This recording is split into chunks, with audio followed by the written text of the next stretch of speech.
El siguiente tema, según nuestros bosquejos, estamos hablando de la historia de la palabra de Dios. Así vimos qué es revelación en sentido general, luego revelación general, que es revelación especial, y ahora vamos a tocar el tema del canon de la Sagrada Escritura. Este es un tema, hermanos, muy importante y puede que parezca un poco técnico. La verdad, nosotros con respecto a este tema hemos llegado a conclusiones más bien por, llamémosle, inercia o por tradición, pero cuando estudiamos un tema bíblico pues nos toca entrar en esos detalles que a veces simplemente asumimos. Aquí vamos a ver en primera medida una definición, eso está en sus bosquejos. Segundo, vamos a hablar de la determinación del canon, perspectivas inadecuadas, luego la perspectiva correcta.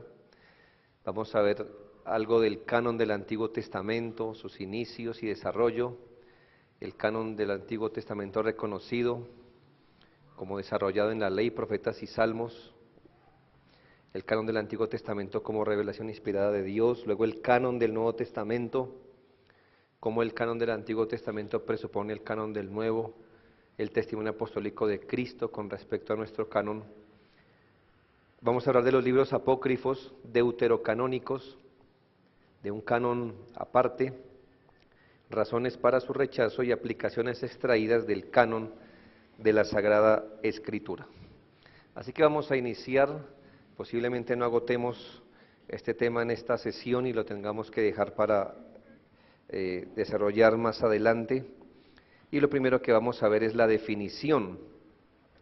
¿A qué le llamamos canon? Básicamente, canon es la palabra, si vamos a sus orígenes, que significa callado o vara derecha para medir.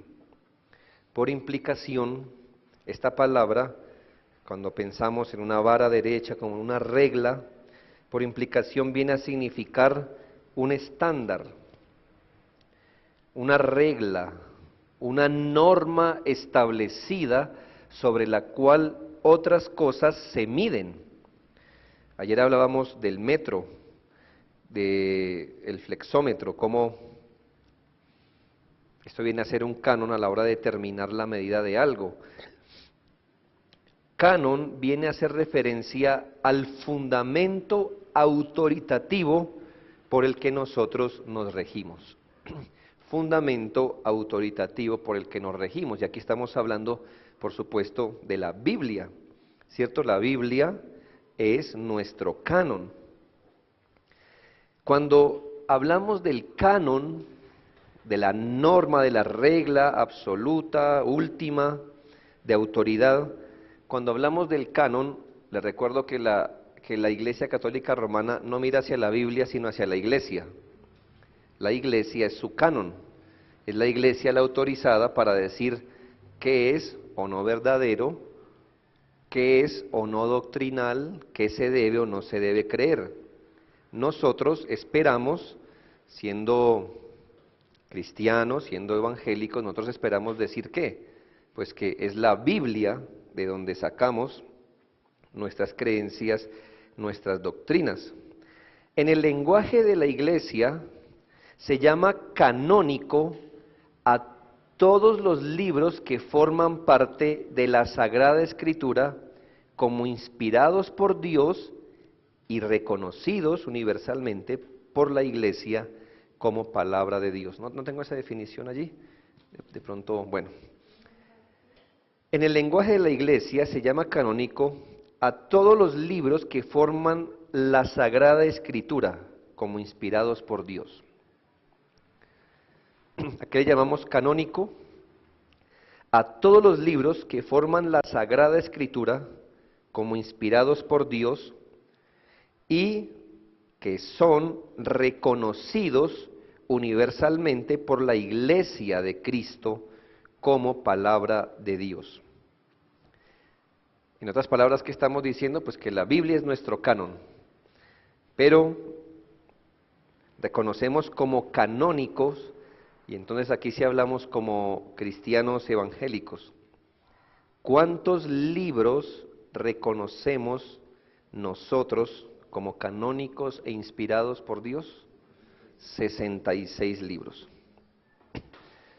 Como se podrá dar cuenta, aquí tenemos una variación con respecto al catolicismo romano, porque ellos tienen 6 libros de más que consideran como parte también pues de la Biblia. Ahora, ¿cuál es la regla donde medir las cosas? ¿Dónde está el estándar? Por lo que podemos determinar como cristianos la veracidad o autenticidad o falsedad de algo.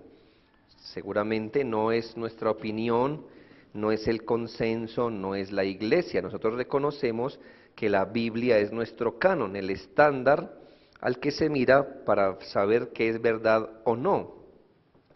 Pero por ahora quedémonos con esa imagen. ¿Qué es nuestro canon? Nuestra norma, y para nosotros es la palabra de Dios. Reconocemos que 66 libros son canónicos, ellos son nuestra norma, nuestro canon. Pero la segunda asunto, que es donde se empieza a poner más complejo esta materia, es hablar de la determinación del canon. Y pudiéramos hacer esta pregunta. ¿Quién determinó cuáles, ahí falta una tilde, ¿verdad? ¿Cuáles y cuántos libros serían nuestro canon? Es decir, ¿por qué son 66 y no 65 o 30 o 72? ¿Quién determinó cuáles y cuántos libros serían nuestro canon? Piense muy bien, porque si usted dice, la iglesia determinó cuáles son los libros que conformarían nuestro canon, yo le pregunto, ¿eso no haría a la iglesia nuestro canon? ¿Por qué? Porque si la iglesia puede determinar qué cosas nosotros tenemos como autoridad, ¿no haría eso a la iglesia la autoridad? ¿Sí me hago entender en el razonamiento? Decimos, no, la Biblia es nuestro canon, pero ¿quién determinó qué libros componen la Biblia? La iglesia. Entonces la iglesia tuvo la autoridad de decirnos qué es lo que deberíamos creer. ¿No convertiría eso a la iglesia en nuestro canon? ¿Qué libros? Podemos estar seguros, hermanos, que estos son los libros del canon y que no se quedó ninguno por fuera. ¿Será que no le sobró uno? ¿Será que no le faltó otro? Podemos estar seguros que ese es nuestro canon, porque si le falta un libro, entonces nuestro canon no es completo, no es canon. Sobrará uno, como podemos ver. Yo creo que quizás a usted le han preguntado, ha estado en debates. Pues que la Biblia es una colección de libros. Finalmente la iglesia acomodó cuáles libros quiere o cuál no. Y más hoy, cuando empezamos a tener noticias, bueno, no es que ya hemos empezado, eso siempre ha existido, pero hoy el ambiente del mundo está preparado para que nos digan, pero es que hay un evangelio de Judas, hay un evangelio de yo no sé quién, hay muchos evangelios, y se nos pregunta, bueno, ¿y por qué esos no están en la Biblia? Eso fue porque la iglesia quería amañar la verdad y entonces eligió los libros que más le convenían, cosas así. Aquí abordamos un tema que no es sencillo, pero es muy fundamental, porque según la respuesta que demos a esta pregunta, podemos aparecer en un lugar donde la iglesia está por encima de la Biblia, si fue la iglesia la que determinó el canon. O podemos afirmar que la Biblia está por encima de la iglesia. Pero ¿cómo es esto? Responder adecuadamente esta pregunta hará que la Biblia sea vista como único medio de revelación o como uno de los medios por donde nos viene la verdad. Hay dos asuntos para empezar a aclarar la respuesta que debemos tener en cuenta y que son centrales a la hora de estudiar este punto, el canon, pues se puede prestar para confusión. Ahora los vamos a distinguir, pero no los vamos a aislar radicalmente. Los dos asuntos es, primero, la naturaleza del canon, naturaleza, y lo vamos a distinguir del reconocimiento del canon. Dos cosas distintas para poder responder esa pregunta. Uno, la naturaleza del canon, de qué trata, en qué consiste, y el otro tema es el reconocimiento del canon. Yo le voy a decir algo, por no hacer esta distinción, no tener en mente exactamente esta distinción, hemos revuelto las cosas y aún los cristianos podemos llegar a decir, no mire, nosotros tenemos 66 libros porque en un concilio la iglesia se reunió y determinó eso. Y entonces sin quererlo estamos razonando igual que los católicos, porque si hubo un concilio que se reunió para determinar cuál es nuestra Biblia, ese concilio es nuestro canon, porque tuvo la autoridad para decirnos qué deberíamos tener como norma o qué no. Entonces hay que tener en cuenta eso, por no saber distinguir entre la naturaleza del canon y el reconocimiento del canon. En la naturaleza del canon es donde vamos a ver las razones propias por las que un libro está allí. ¿Por qué un libro es llamado canónico? ¿Qué tiene un libro para que sea canónico? ¿Me hago entender? ¿Qué tiene esencialmente un libro para que se le diga eso es canon? ¿Y qué tiene un libro para que se le diga eso no es canon? Por eso hablo de su naturaleza. ¿Por qué ese libro está allí? ¿Qué tiene? Vamos a ver su aspecto cualitativo, es decir, debe tener una cualidad específica para que esté en el canon. Y debe haber libros que no tienen esa cualidad y por eso no están en la Biblia. Aquí la palabra clave es autoridad intrínseca. Ya lo vamos a explicar, pero ¿qué debe tener un libro para ser parte del canon? Debe tener autoridad intrínseca. ¿Qué es algo intrínseco? Algo que tiene en sí mismo, tiene de por sí, no es algo añadido. Es decir, le voy a colocar un ejemplo, algo que es intrínseco, el color de la sangre. Eso es algo de sí, eso es algo intrínseco. Usted no le puede decir, voy a separarle el color a la sangre. Entonces aquí tengo sangre y aquí tengo su color. No, eso es algo. Ahora, cuando digo que, ¿por qué un libro? ¿Qué característica debe tener un libro para estar metido en el canon? Que tiene autoridad en sí misma. No tiene una autoridad que alguien le puso. No es una autoridad añadida, es algo que tiene de sí mismo. Y este tema de la naturaleza del canon tiene que ver más con esta materia, la historia de la redención.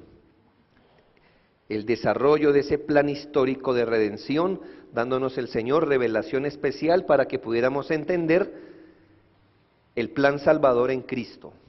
Ahora, otro tema que no está muy desligado, pero otro tema para que lo distingamos en la mente, es el reconocimiento del canon, es otra cosa.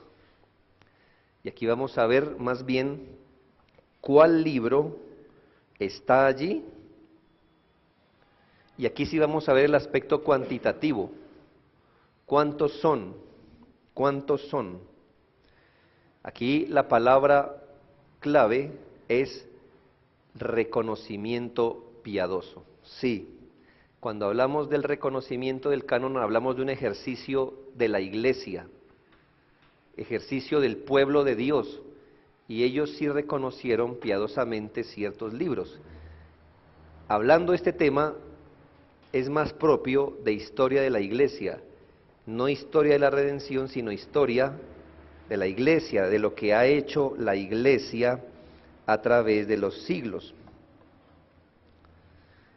Generalmente, cuando usted compra un libro que se le llama Historia del Canon, que le va a explicar por qué nosotros sumamos 66 y otros no, lo que van a hacer referencia es este aspecto. Y nuestra confesión de fe le ponemos atención es a esto. ¿Sí ve? Porque a la confesión de fe le parece más importante hacernos entender por qué un libro está allí. No, miren, tal fecha el pueblo de Dios se reunió y tenía ya una compilación de tantos libros, para cuando viene el Señor Jesucristo ya los libros sumaban tanto, en la muerte de los apóstoles ya los libros sumaban tanto, después en un concilio se determinó que estos eran los libros. Eso es esta materia. Pero usted no puede llegar aquí si no entiende esto, porque si usted solamente entiende esta parte, le va a dar la impresión que fue la iglesia la que se reunió y determinó qué libros deberían estar en la Biblia. Y antes de eso, algo pasó. O sea, eso es lo que hace importante esta materia. Que seguramente aquí usted va a ver los libros que se van a esforzar por decir qué se tuvo en cuenta, qué tuvo en cuenta la iglesia para reconocer los libros que deberían estar en la Biblia. Claro, lo vamos a quizá nombrar en algo, pero es a causa de la naturaleza del canon que se llegó a dar el reconocimiento del canon. Gracias a que ese libro era esto, llegó a reconocerse, no al revés. No es que la iglesia dijo, bueno, aquí tenemos 5 libros, decidamos cuál de esos 5 libros va a ser parte del canon. Ahora ese libro tiene autoridad para la iglesia. Al revés. Este libro es autoridad, entonces lo vamos a reconocer. Vamos a reconocer su autoridad y por eso está en la Biblia. Ese libro no se convierte en autoridad porque está en la Biblia. Ese libro es autoridad, por eso está en la Biblia. ¿Ve? Pero vamos a ir tejiendo este argumento. Si por canon entendemos la lista, el catálogo de los libros tenidos oficialmente por inspirados por la Iglesia, resulta evidente que muchos libros no fueron reconocidos sino muchos años después a la revelación especial. Pero no es el aspecto que queremos entender. Miremos antes de avanzar algunas perspectivas inadecuadas de cómo la gente piensa que un libro llegó a ser canónico. Son perspectivas inadecuadas. Eso usted lo va a encontrar y la verdad no inculpamos a los creyentes que a veces enseñan esto, pero hermanos, son perspectivas inadecuadas. Es decir, de por qué un libro está en el canon. ¿Cuáles son las razones inadecuadas? Pero eso es lo que enseñan. Por ejemplo, la edad del libro. Sí, puede colocar las 4. La edad del libro. Muchas personas dicen, mire, los libros que están en la Biblia son canónicos porque son los más antiguos. Son los más antiguos. Ahora yo pregunto, ¿la edad del libro le da estatus de canónico? Así que, si por la providencia de Dios se llegara a encontrar un libro religioso más antiguo que el primer libro de la Biblia, entonces, ¿qué tendríamos que hacer? Pues reconocerlo como canónico. Pero hermanos, la antigüedad de un libro no comprueba su veracidad ni su autoridad. Claro, la antigüedad de un escrito solo comprueba que es antiguo. ¿Sí? Eso es lo único que comprueba. Hay unas personas que dicen, pero mire, este libro es aún más antiguo que Génesis. Ah, qué bueno, pero ¿eso qué comprueba? Eso no comprueba, esencialmente no comprueba nada. Un libro pudo haber sido escrito después y ser canónico. Lo segundo, el idioma del libro. El idioma es un medio por el que las palabras toman significado. Muchos piensan que los libros son canónicos por pertenecer a un idioma específico. En sí el lenguaje no tiene como tal el carácter para determinar si un libro es o no canónico. El idioma es solamente el medio por los que las palabras tienen significado, no es una característica determinante para saber si un libro es canónico o no. Tercero, muchos piensan que un libro es canónico por su coincidencia con la Torá. La Torá, pues, esos son los libros de la ley de Moisés. Aquí hay dos problemas. Es que si todo libro es canónico, es decir, tenemos la ley de Dios, tenemos los 5 primeros libros. Muchos piensan que los demás libros en la Biblia entraron porque coinciden con las enseñanzas de la Torá. Entonces, ¿qué estamos diciendo con esa frase? Que ¿cuál es nuestro canon real? La Torá.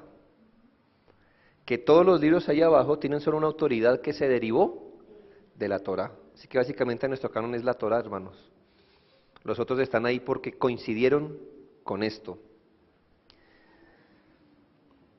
Es una manera en que la Torá se convierte en nuestro canon.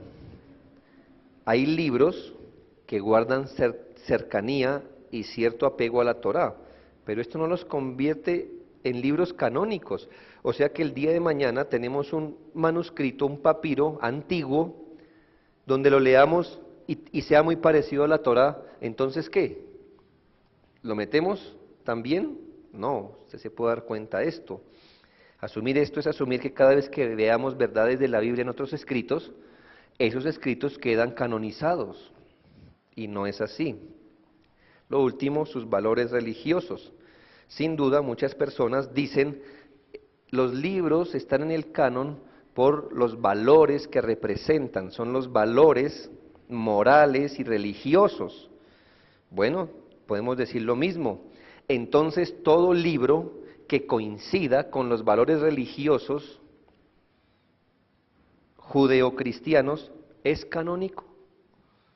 Entonces se puede dar cuenta que ninguno de estos elementos son dignos de considerar para que un libro sea parte del canon.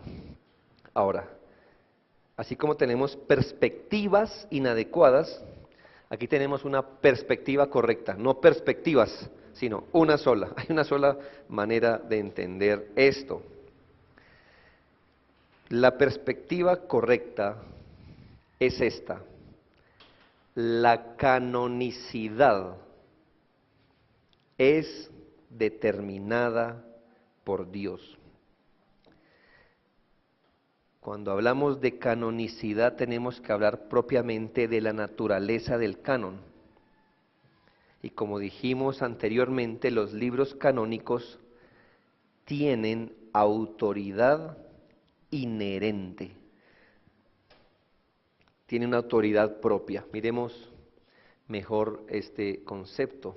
Bueno, este no. Dejemos el anterior. La canonicidad es determinada por Dios. Tenemos que mirar su autoridad intrínseca esencial. Canon es una palabra relacionada con la palabra autoridad. Así que el estudio correcto del canon como tal se trata de discernir la autoridad intrínseca que los escritos recopilados tuvieron desde el principio. Debemos afirmar que la autoridad intrínseca de los libros, que luego son llamados canon, tomados sea individual o colectivamente, tuvieron su origen en el corazón mismo de la historia de la redención, no en el desarrollo de la Iglesia. Un libro es canónico porque tiene autoridad. Su autoridad divina hace que ese libro sea canónico. En otras palabras, el hecho que Dios haya hablado, eso hace esas palabras autoridad. Y si son autoridad, son nuestro canon. Antes de pensar cómo es que el pueblo de Dios recopiló y reconoció ciertos libros, debemos entender que Dios habló, y cuando habló su revelación especial, esa revelación especial no se le dio autoridad. Esa revelación especial es autoridad. Déjeme explicarle esto. No es que Dios habló a Moisés y Moisés dijo,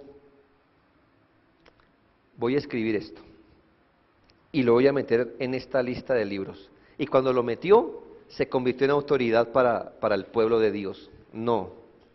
Hermanos, cuando Dios habló a Moisés, esas palabras ya tenían autoridad. Es decir, ya eran canon. Eran el canon. La autoridad legítima de los libros canónicos existe independientemente del hecho de ser personalmente reconocidos. ¿Por qué? Porque si Moisés no hubiera reconocido que esos libros tienen, que esa voz tiene autoridad, ¿qué pasa? Si Moisés dice, no creo que esas palabras tengan autoridad, ¿por eso no tienen autoridad? No. Cuando Dios habla, habla con autoridad, sus palabras tienen autoridad inherente. Si Dios ha hablado, lo que dice es divino en sí mismo, a pesar de la respuesta humana.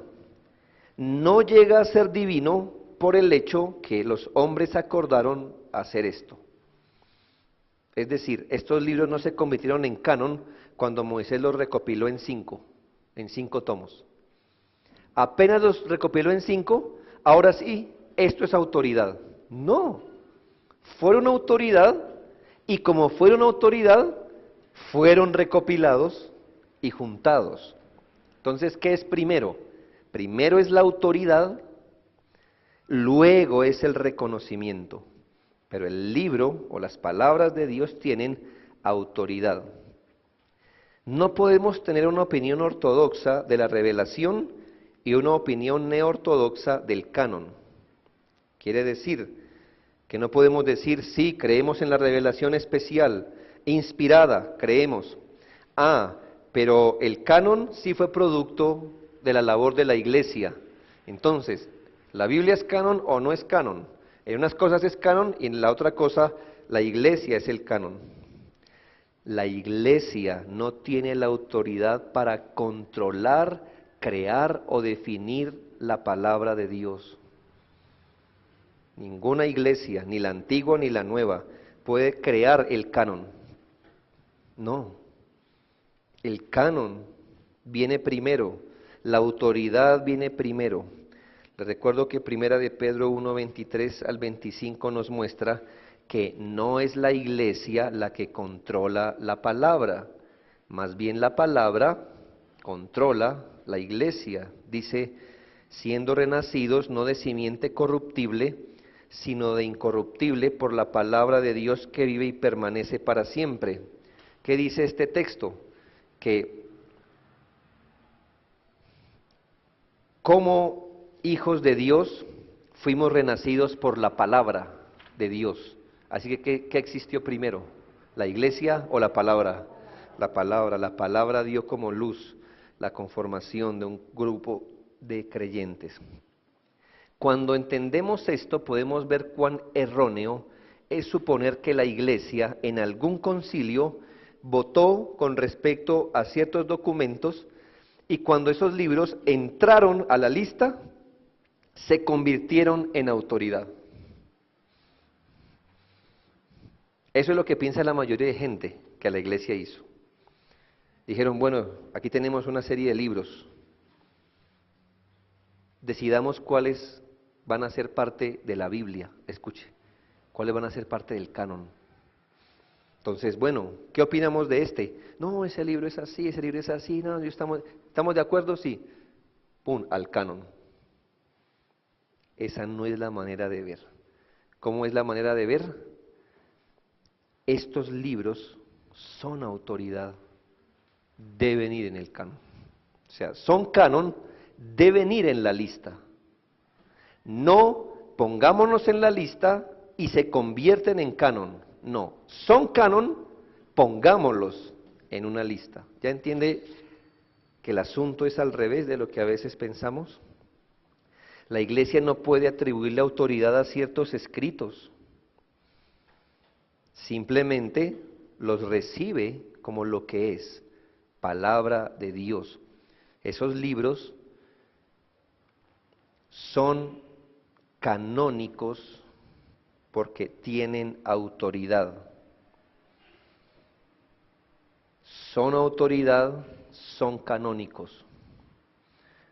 Como los hombres no están calificados ni autorizados para decir lo que se espera que Dios revele, ni siquiera la iglesia está autorizada para decir cuál es o no su canon, simplemente la iglesia reconoce lo que esos libros tienen. La iglesia no le pone autoridad a un libro, la iglesia reconoce la autoridad que ya tiene un libro. Por ejemplo, Moisés en Éxodo 24:7 revela la voluntad de Dios al pueblo. Podemos leer esto. Y tomó el libro del pacto y lo leyó a oídos del pueblo, el cual dijo, haremos todas las cosas que Jehová ha dicho y obedeceremos. Bueno, Moisés acaba de leer la ley al pueblo, la ley aquí llamada libro del pacto. Preguntémonos, ¿con qué base el pueblo reconoció la autoridad de esas palabras? Hermanos, simplemente la reconocieron porque venían de Dios. Ellos no dijeron, no, metámonos en una lista para que tengan autoridad. No, la escucharon de Dios, estaban las palabras ahí, y ellos que dijeron, haremos lo que está escrito. Ellos no dijeron, tiene autoridad porque hace parte del Pentateuco. No, ellos dijeron, es palabra de Dios, hay que hacer lo que esto dice. Ellos recibieron el libro como autoritativo, porque sabían que las palabras de Moisés eran palabras de Dios, llenas de autoridad. Otro ejemplo es en 1 Tesalonicenses 2:13. 1 Tesalonicenses 2:13.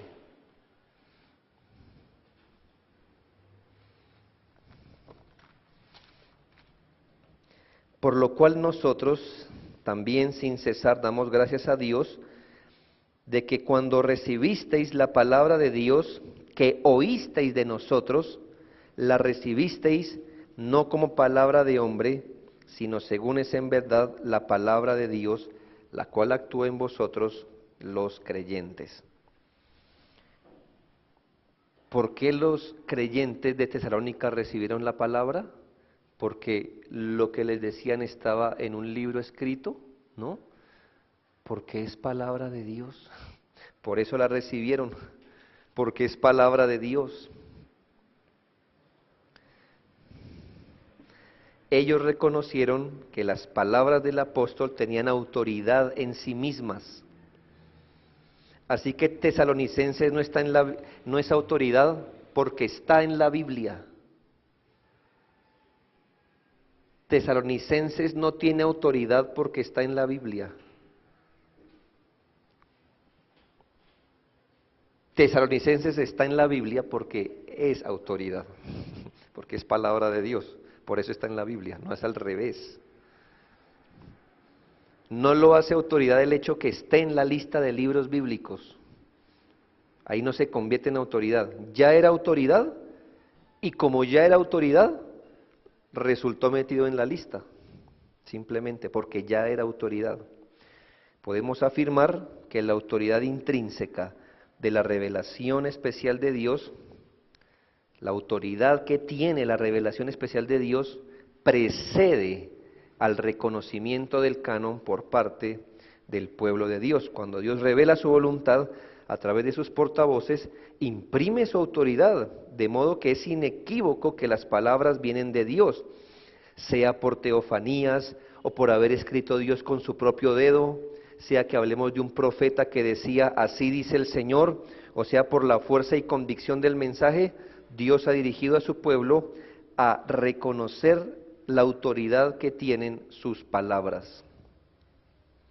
El mensaje autoritativo dado al pueblo de Dios era tan inequívoco que ellos podían distinguir las palabras de Dios, como cuando un padre habla palabras de autoridad a su hijo. Las palabras del papá a su hijo tienen autoridad en sí mismas para él. Así el pueblo de Dios recibió el canon. Por eso se enseña a la iglesia a tener discernimiento para corroborar y que sepan entender cuáles palabras vienen o no de Dios. Gálatas 1:9, Pablo dice, si alguno os predica diferente evangelio del que habéis recibido, sea anatema. Algunas veces circulaban cartas apostólicas espurias, falsas, y causaban problemas a la iglesia primitiva. Como vemos por las palabras de Pablo en 2 Tesalonicenses 2:2, dice, no os dejéis mover fácilmente de vuestro modo de pensar, ni os conturbéis ni por espíritu ni por palabra, ni por carta, como si fuera nuestra. La iglesia entonces debería aprender a distinguir las palabras de autoridad de las que no lo son o de las que no lo eran. Entonces, para resumir esta parte, tengo un tema, pero no quiero dejarlo allí abierto, que tiene que ver con la escrituración. No, veámoslo. Veamos este segundo punto, que es pequeño. Hablando, deme el anterior. Hablando de la naturaleza del canon, la palabra clave es esta, autoridad intrínseca. ¿Qué tiene un libro para ser canónico? Autoridad intrínseca. Ahora, miremos la escrituración inspirada, pero mire el orden. Primero que viene, Dios habló y cuando habló, habló con autoridad. Luego que Dios habló, vino el proceso de la escrituración. Ahora, podemos avanzar. Sí. Para que un libro sea considerado canónico, es necesario que sea inspirado. Sin embargo, mientras que la inspiración es una condición necesaria para ser canónico, no es un requisito suficiente. ¿Por qué lo decimos? Porque, hermanos, como dijimos anteriormente, hubo más revelación especial de Dios, sea verbal, sea escrita, que no quedó dentro del canon. ¿Estoy rompiendo su cabeza en este momento? Pero ese es el punto. Sí, hermanos. Denle la anterior, por favor. Para que un libro sea considerado canónico, es necesario que sea inspirado. Pero la inspiración no es una condición suficiente para que sea canónico. Sí. De hecho, usted puede entender, si es canónico, ¿es por qué? Porque, entre otras cosas, es inspirado. Pero la inspiración no es requisito para volverlo canon. ¿Por qué? Porque hubo otras cosas inspiradas que no están escritas, por lo cual no son canónicas para nosotros. ¿Sí? Dios dijo más cosas y hay cosas escritas de parte de Dios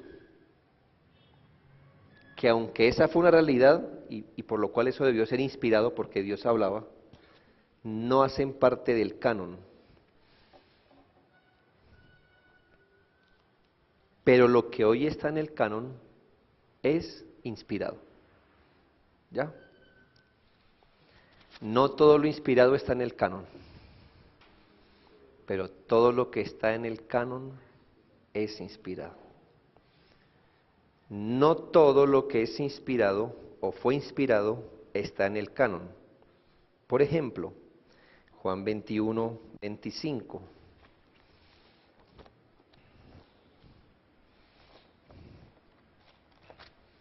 No todo lo inspirado está en el canon. Dice, y hay también otras muchas cosas que hizo Jesús, las cuales si se escribieran una por una, pienso que ni aun en el mundo cabrían los libros que habrían de escribirse. Entonces, pudo haber más cosas, pero no todo lo inspirado está en el canon, aunque todo lo que está en el canon es inspirado. Por ejemplo, segundo a los Corintios 12, también es un ejemplo.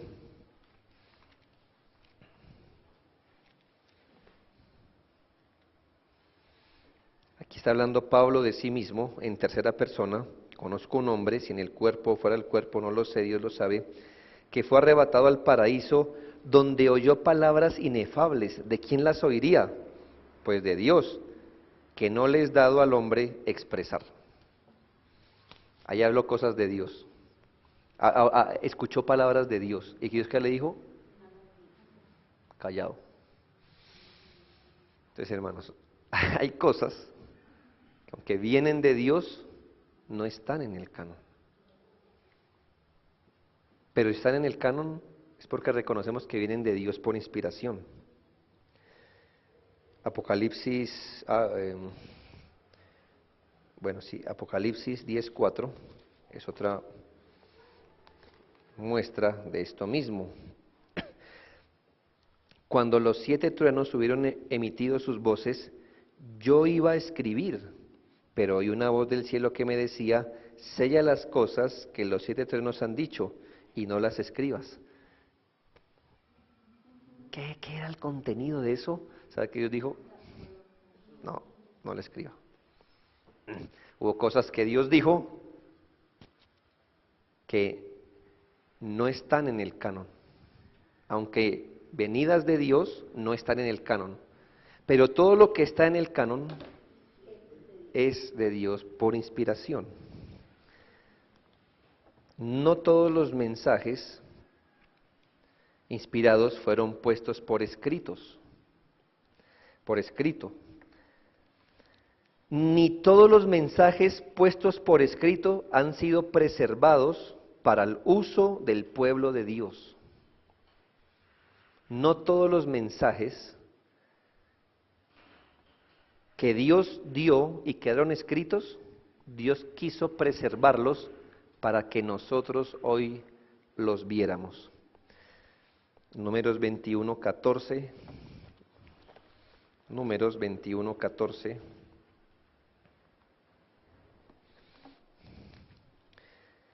Por tanto se dice en el libro de las batallas de Jehová, lo que hizo en el Mar Rojo y en los arroyos de Arnón, etcétera, etcétera. ¿Qué hace este autor? Va a un libro que se llama Las batallas de Jehová y de ahí saca una cita y la pone allí. ¿Qué pasa? Hermanos, Dios solo quiso que de ese libro, Las batallas, solo esa frase quedara en el canon. Aunque todo ese libro pudiera haber venido de Dios, solo esa frase quedó como parte de nuestro canon. Ese libro de las batallas de Jehová, ni lo busque, y si algún día se encuentra,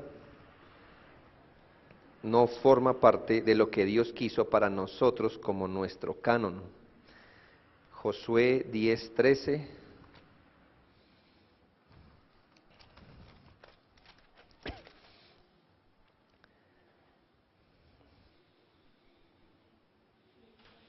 Mm, ah, ¿Dónde? ¿Dónde estamos?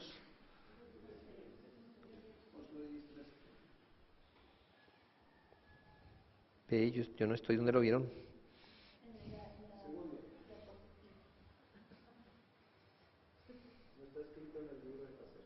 Oh, sí, pero ya, sí, 10:13. Sí, y el sol se detuvo y la luna se paró hasta que la gente se hubo vengado de sus enemigos. ¿No está escrito esto en el libro de Jacer? No sabemos, pero eso estuvo escrito en el libro de Jacer, dado por Dios para el pueblo de Dios, pero simplemente de eso que dio Dios, solamente tal frase, Dios quiso preservarla y esa es nuestro canon. Versículo segunda de Crónicas 9:29.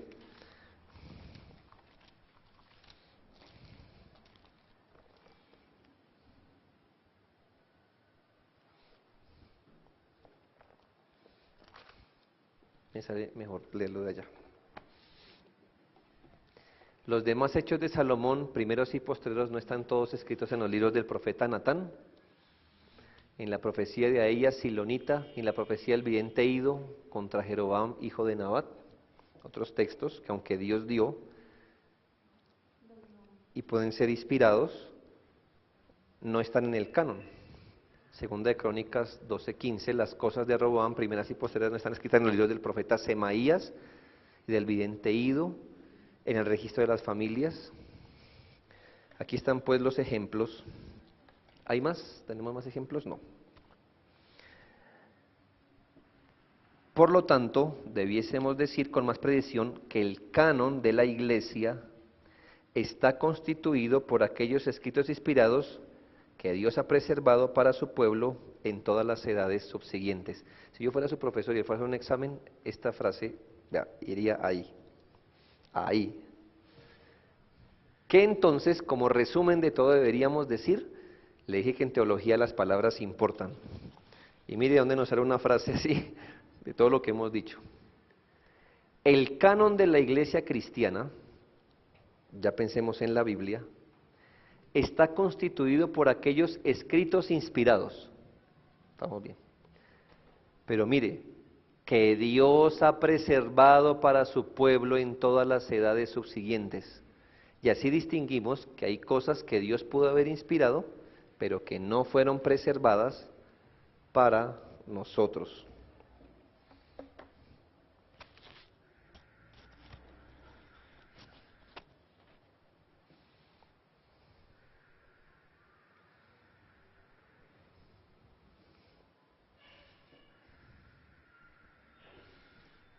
Nuestro canon está constituido por aquellos escritos inspirados que Dios ha preservado. Inspiración, preservación. Inspiración, preservación.